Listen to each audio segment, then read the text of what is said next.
سینے میں کس کی قبر ہے، اللہ کی یا اللہ کے نبی کی؟ اگر یہ کہہ دیا جائے نور من نور اللہ، اس کا معنی یہ ہے کہ اللہ کا ایک ٹکڑا، اللہ کا ایک حصہ نعوذ باللہ اللہ سے کٹ کر ناکارہ ہو کر مر گیا اور لوگوں نے اس کو دفن کر دیا، نعوذ باللہ اللہ ناقص رہ گیا۔ یہ عقیدہ یہودیوں اور عیسائیوں سے بھی بدتر ہے جو مسلمانوں نے اپنایا ہے، اور اس سے بھی بدتر عقیدہ بتلاؤں، ہمارے صوفیہ جن کے بارے میں بڑا غلغلہ ہے کہ ان صوفیہ نے اسلام کی بڑی خدمت کی، وہ اللہ کو کس رنگ میں پیش کرتے ہیں؟ حاجی امداد اللہ مہاجر مکی جن کی بیعت کرتے ہیں قاسم نانوتوی اور رشید احمد گنگوہی اور بر صغیر کے سارے علماء ان کو اپنا پیر مانتے ہیں، کہتے ہیں اللہ کے بارے میں تم کو بتلاؤں کہ اللہ ہے کیا؟ شمائم امدادیہ میں اس کا تذکرہ کرتے ہیں، کہا کیوں نہیں بتلائیے اللہ کی حقیقت کیا ہے؟ کہا پانی لے کر آگ جلاؤ پانی کے نیچے، پانی بھاپ بن جائے گی، پانی کو منجمد کرو برف بن جائے گی۔ کہا یہ بھاپ کہاں سے آئی؟ پانی میں سے۔ برف کہاں سے بنی؟ پانی میں سے۔ کہا اچھا اس بھاپ کو دوبارہ منجمد کرو، کیا بنے گا؟ پانی۔ کہا اس برف کو پگھلاؤ، کیا بنے گا؟ پانی۔ کہا یہی مثال ہماری اور ہمارے رب کی ہے۔ کہا رب کی مثال یہ ہے کہ رب ایک بیج ہے، بیج کو آپ دفن کر دیتے ہیں، دفن کرنے کے بعد بیج سے ایک درخت نکلتا ہے، اس کا تنا ہے، ٹہنیاں ہیں، پتے ہیں، پھل ہیں، پھول ہیں۔ کہا اللہ کی مثال بیج کی مثال ہے، اور مخلوق کی مثال، جانوروں کی مثال، کتوں اور خنزیروں کی مثال، نباتات اور جمادات کی مثال ایسے ہی ہے جیسے پھل ہیں، پھول ہیں، پھل پھول پتے ان کے رنگ اور ذائقے مختلف ہیں، اسی طریقے سے رب کا یہ جتنے بھی جانور انسان اور حیوان ہیں یہ تمام کے تمام رب کے اندر سے نکلے ہیں، جیسے درخت کی ہر چیز بیج میں سے نکلی ہے۔ اور اس عقیدے کو کہتے ہیں عقیدہ وحدت الوجود، جس کو شیخ زکریا نے اپنی کتاب فضائل صدقات میں ذکر کیا، انور شاہ کاشمیری نے اپنی کتاب فیض الباری میں ذکر کیا، اشرف علی تھانوی نے امداد المشتاق میں ذکر کیا، اور ان کے علاوہ دوسرے علماء نے اپنی اپنی کتابوں میں اس کا تذکرہ کیا۔ یہ عقیدہ وحدت الوجود مشرکین کے عقیدے سے بھی برا عقیدہ ہے۔ اہل سنہ والجماعہ کا سب سے پہلا عقیدہ کیا ہے؟ قل هو اللہ احد، اللہ ایک ہے، اس کا کوئی ہمسر نہیں، اس کی کوئی اولاد نہیں، اس کا کوئی باپ نہیں، اس کے کوئی رشتہ دار نہیں، اس کی کوئی برابری کرنے والا نہیں۔ اسی ذات کے بارے میں تھوڑا سا اور تعارف کروا دیتا ہوں۔ اس بارے میں بر صغیر میں، پاکستان و ہند میں، بنگلہ دیش میں بڑا اختلاف ہے کہ اللہ ہے کہاں۔ صوفیہ کا تو یہ عقیدہ ہے کہ اللہ کی ہم مختلف شکلیں ہیں، اللہ ہر کے اندر ہے۔ مسجد ٹا دے، مندر ٹا دے جو شے ٹہندا ہے، پر کسے دا دل نہ ٹائیں، رب دلاں وچ رہندا ہے۔ شعر سنا ہے آپ نے؟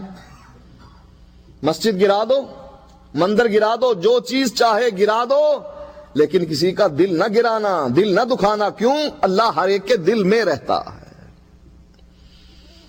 اور بعض لوگوں کا یہ عقیدہ ہے کہ اللہ ہمارے پیر کی شکل میں آیا ہے۔ غلام فرید کے ایک جانشین تھے،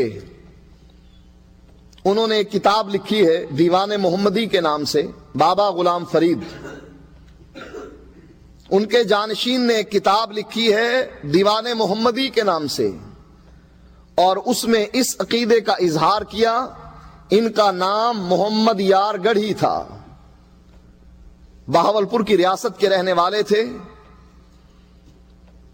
محمد یار گڑھی ان کا نام تھا۔ شعر میں اپنا عقیدہ بیان کرتے ہوئے کہتے ہیں گر محمد نے محمد کو خدا مان لیا تب تو سمجھو کہ مسلمان ہے، دغاباز نہیں۔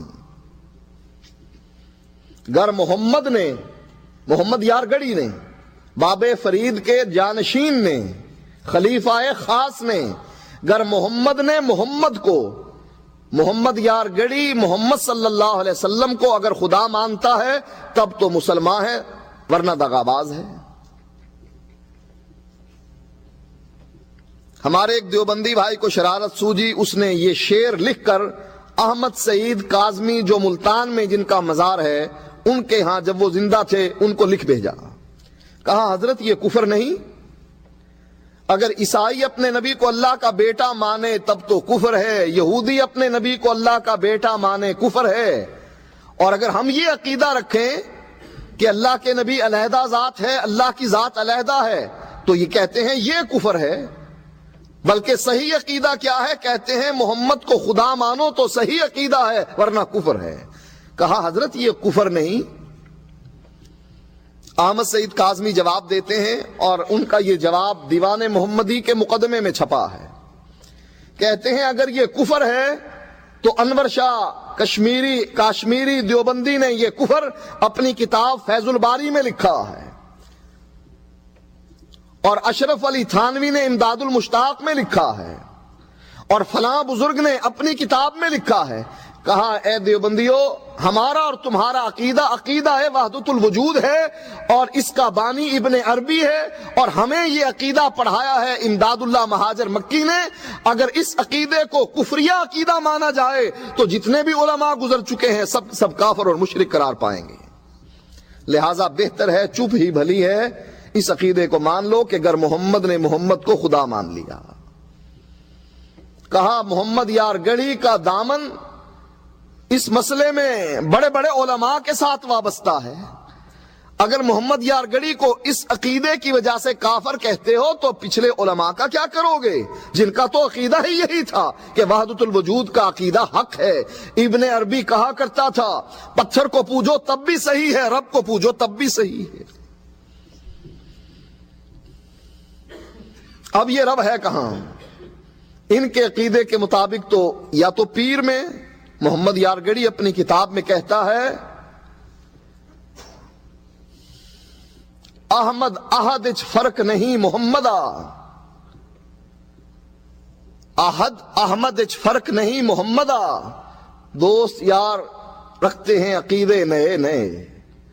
احد اور احمد، احد اللہ کا نام ہے اور احمد محمد الرسول اللہ کا نام ہے۔ کہتے ہیں کوئی فرق نہیں ہے۔ فرق کیا ہے؟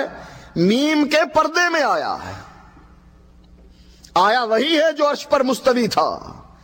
یہاں دیکھتا ہوں جبریل آئے اللہ کے نبی کے پاس، دیکھا پگڑی باندھ رہے ہیں، آسمان پر گئے عرش الہی پر، دیکھا وہاں بھی وہی پگڑی باندھ رہے ہیں۔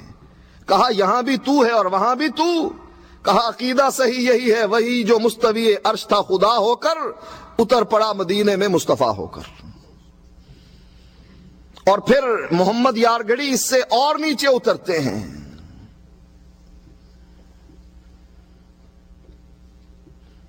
اپنے پیر کا تعارف کرواتے ہیں۔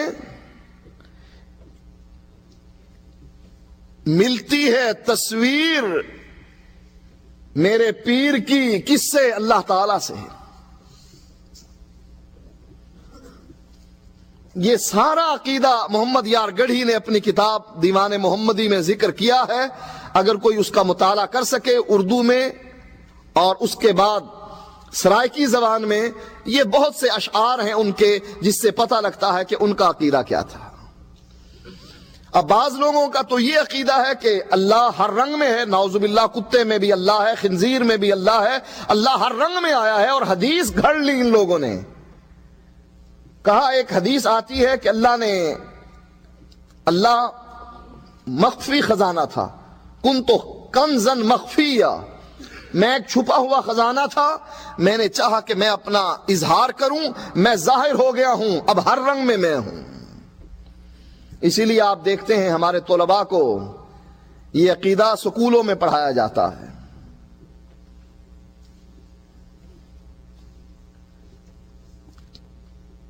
اور یہ عقیدہ کفریہ اور شرکیہ عقیدہ ہے، اہل سنہ والجماع کا یہ عقیدہ نہیں ہے۔